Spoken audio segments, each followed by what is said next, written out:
It is so important when you're trying to achieve something to focus on your goal. Hello everyone, welcome to Mind Blowing Health and Wellness with Violet. The reason that I make these videos is because it is so important to understand that physical health and mental health are both necessary if we're going to be happy in life. And one of the things that I've noticed is that we all too often only focus on the physical, and we don't either understand or put enough emphasis on what psychological things go along in making sure that the physical parts happen. And today we're talking about how important it is to understand what your goal is so that you can actually accomplish it. So to keep ourselves focused.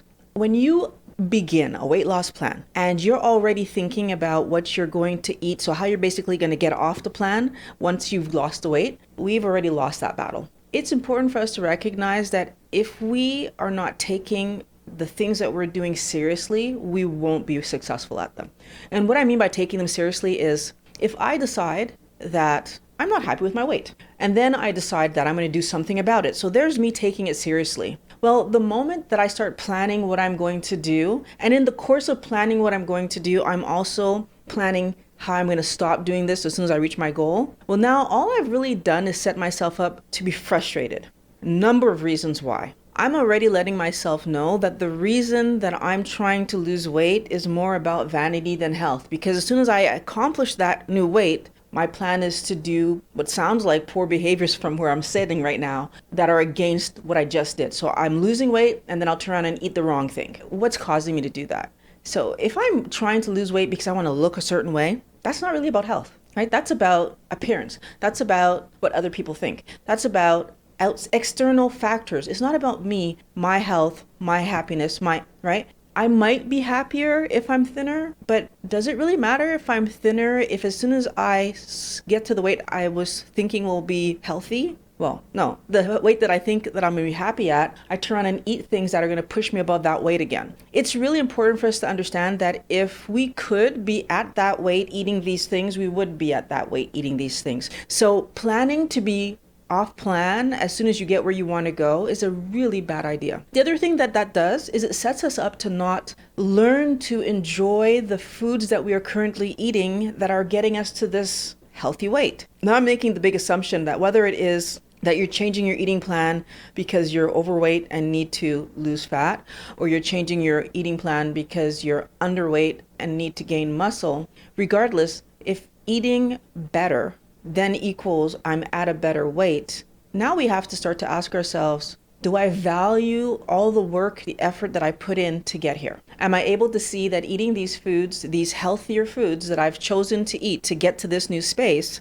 are just better for me? Am I willing then to say that this better quality diet that got me to this healthier weight is something that I can invest in?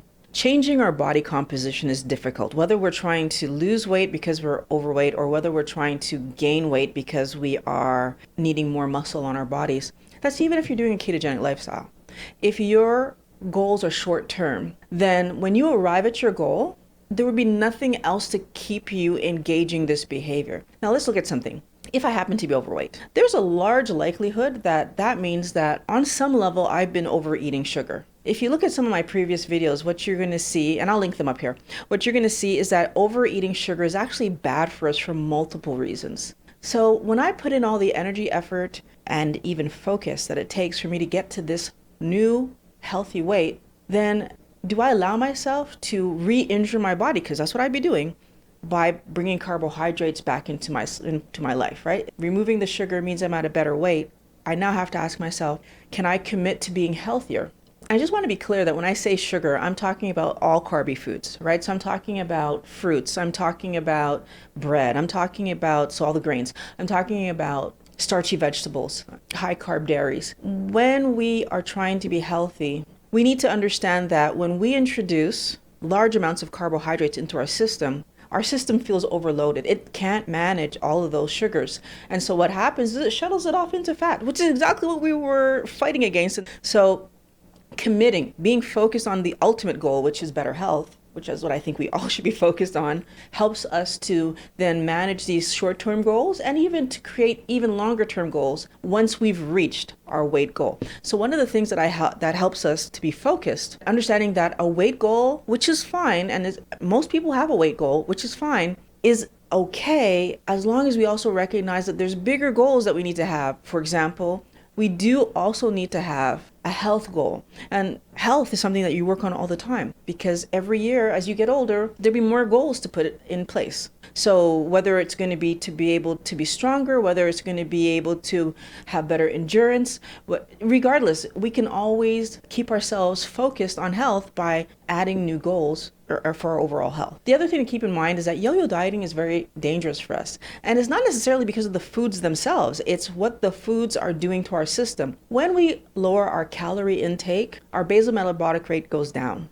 And what we seem to see is that when it's low for more than 6 months, our body adjusts. And if this low that we put ourselves to is not sustainable, so if I've just lowered everything calorie-wise, but I can't keep myself there, it's not something that I feel comfortable, happy to do, then eventually what happens is that I can't sustain this and I eat more, so my calorie intake goes back up.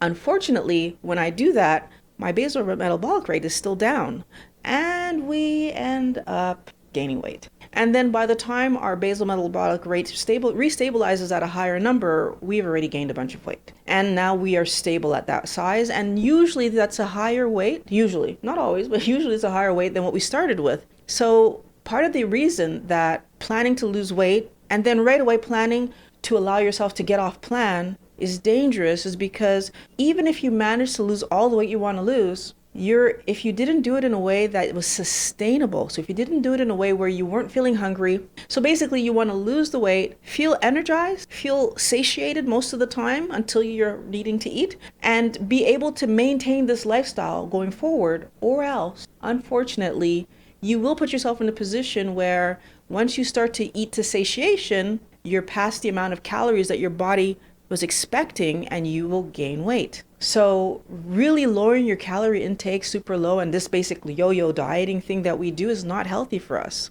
How do we make sure that we're able to stay in a certain kind of diet forever? Honestly, the easiest way is making sure that whatever it is that you're eating, you love it. If I love what I'm eating, I'll be able to make that meal and be happy for that meal over and over and over.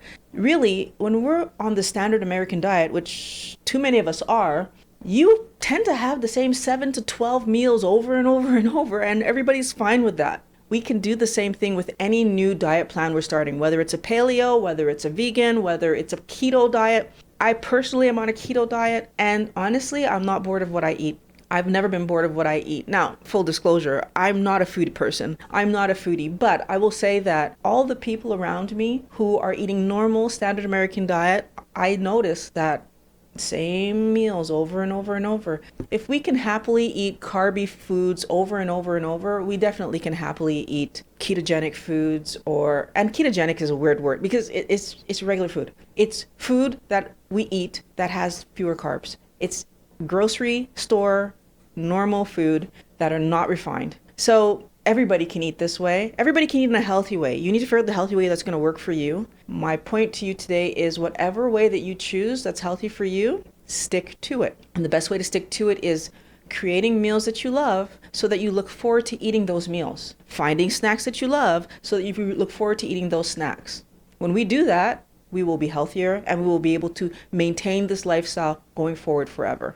It's unfortunate that we continue to base our meal planning around what's easy and convenient. For example, a ketogenic lifestyle is neither easy nor convenient. Basically, it means that I have to cook every day. However, with proper meal planning, cooking actually doesn't need to be every day, so I technically don't have to. I choose to.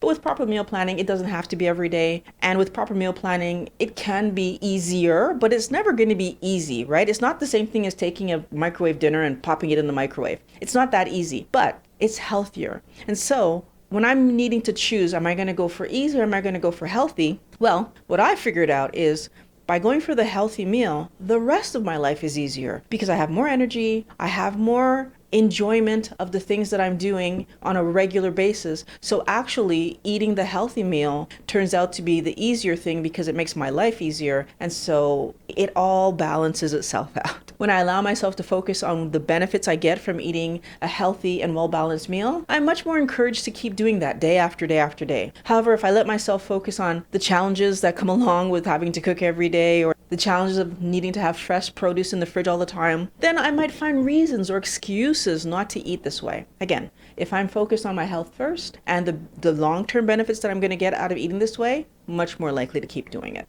One of the major negatives that people talk about, which makes me laugh today because I think I was one of those people, was the whole idea that vegetables are boring and they don't taste good. And you know, Dr. Barry is constantly saying, shut up and eat your vegetables. And I actually believe that we should just all just shut up and eat our vegetables, because it's true. When you start eating more vegetables than sugary, carby foods, and eventually when you don't have carby, sugary foods in your life, what you start to realize is that vegetables have a lot of different flavors, and it's wide. The spectrum of what you get from eating a vegetable is so much wider than just eating carbohydrate-laden foods. It's not just about sweet. I think that it took me a little while to actually allow myself to believe and understand how great it was that I was enjoying vegetables that I never thought I would enjoy, like cauliflower. Never thought I always hated cauliflower until I stopped eating carbs, and then all of a sudden cauliflower tasted. So these are funny things that you don't think, why is it that I like the flavor now? Well, when you don't have carbs, and so the psychological repercussions of carbs, because don't forget, when you eat carbohydrates in high doses,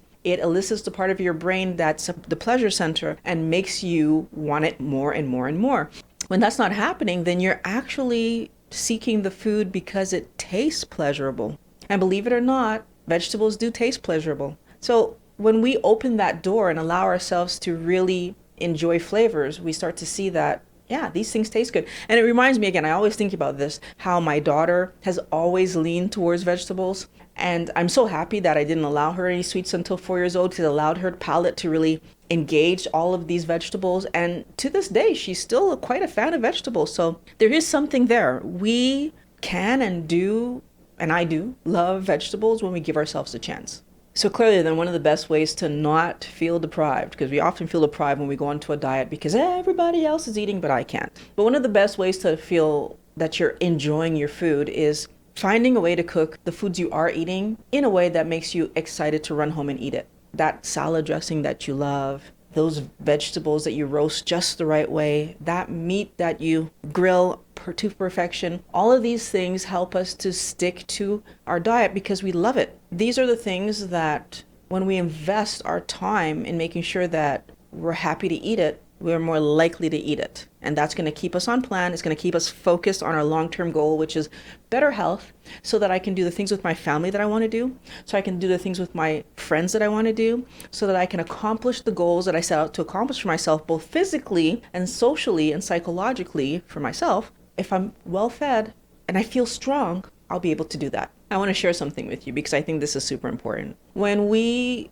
begin this process and we're really, really focused on taking foods that we used to eat and finding a way to make them, and then incorporating those things into our everyday life so that we don't feel deprived, going back to that idea, what ends up happening is that by engaging with these foods that come from our old diet, it kind of makes us wish we were still on our old diet, or at least it did for me. And I think that one of the things we can really do to help ourselves is when you start a new diet, especially a diet that has a significantly different enough way of eating. So the standard American diet versus the ketogenic diet is significantly different enough that I was eventually able to figure out that I needed to put bread away. I needed to put all these ideas away, French fries, all these things. I had to put them down and just focus my energy on eating things that had fewer to no carbs. And after months of doing that, the thing that struck me was that I stopped wanting those things. Actually, after 2 weeks, I stopped wanting those other things. But months later, I really was not drawn to them. Now, the one food that I was still drawn to was pizza. And of course, there's ways to make pizza that fall in a ketogenic lifestyle. So that was fine.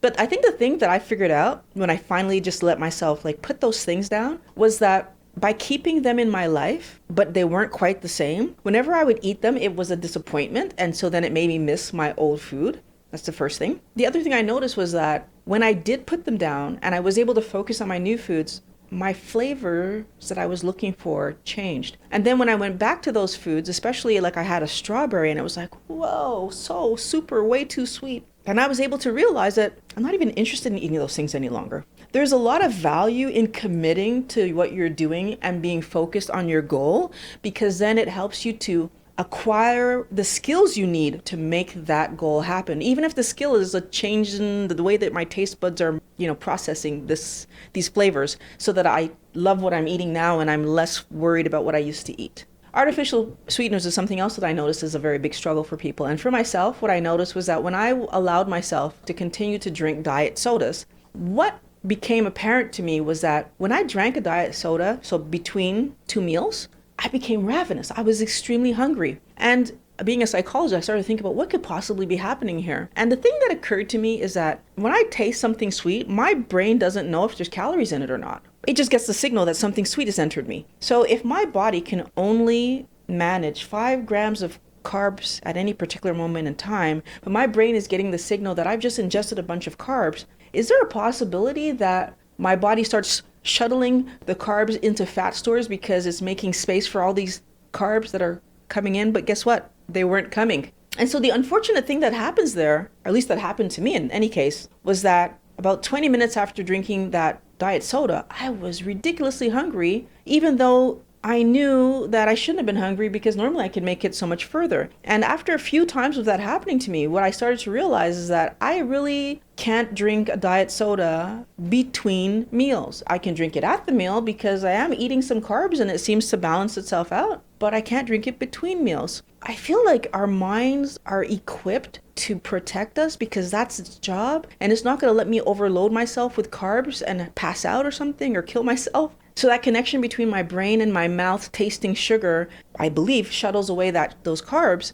And at the end of the day, if I don't recognize that that's happening to me, I might have actually believed I was hungry, when in reality, I wasn't hungry. And any day that I drank coffee or tea in that space rather than diet soda, I wasn't hungry. And then how does that affect me? And does it push me to eat at a time that I normally wouldn't have eaten? So that's the other thing I'm going to say is let's be careful and be conscious of our goal, because my ultimate goal is to eat what's healthy and appropriate. And I'm not going to talk about whether or not artificial sweeteners are good for us, because that's a whole other topic. I'm just talking about what it does to me and how does it keep me on or off my goal. When we've given ourselves enough time to get over missing sweet things, then it also becomes interesting how things that didn't taste sweet to us before become sweet. I don't know if you've ever tried that stevia sweetened cola, but I've tried it, and I tried it close to when I was drinking diet soda, and I didn't like it. I found it was bland. I found it was like barely you could taste any flavor to it. It was really just like, I didn't like it. Interestingly enough, when I allowed myself time to drink just water and to get away from, the sodas and whatever, and I was more focused on my health, and then I tried one another time, and guess what? Whoa, it was like a really nice treat. I liked it. I found it was very tasty, and I found that the sweetness was like right on point. When we allow sweet things in our lives, we don't recognize that they keep us wanting more sweet things. Again, it's the whole psychological piece. If I keep allowing the pleasure center in my brain to be stimulated by sugar, I don't really allow myself to connect to the tasty foods in my life that I want myself to connect to. And I won't see them as pleasurable as the sweet things that I'm still allowing myself to eat. So taking a break from keto cookies, taking a break from keto snacks and keto this and that, and allowing your body to get used to eating regular foods is actually to your benefit, because eventually, so regular foods, I mean low carbohydrate foods, is to your benefit, because eventually that's what's going to help you to really stick to the plan and stick to your health goal. Whether it's keto or low carb or paleo, it doesn't matter. Allow yourself to love the foods that you've decided need to be part of your life. I really appreciate you taking the time to watch the video all the way to the end. And if you're new here, I would like to ask you to take this moment to subscribe. For those of you who might have questions that I haven't covered yet, please put your questions in the comment section. I make these videos for you guys, and I really want to know what you want me to talk about. So your questions, comments will affect the videos that I make in the future. Thanks for watching, guys, and I'll talk to you in the next video.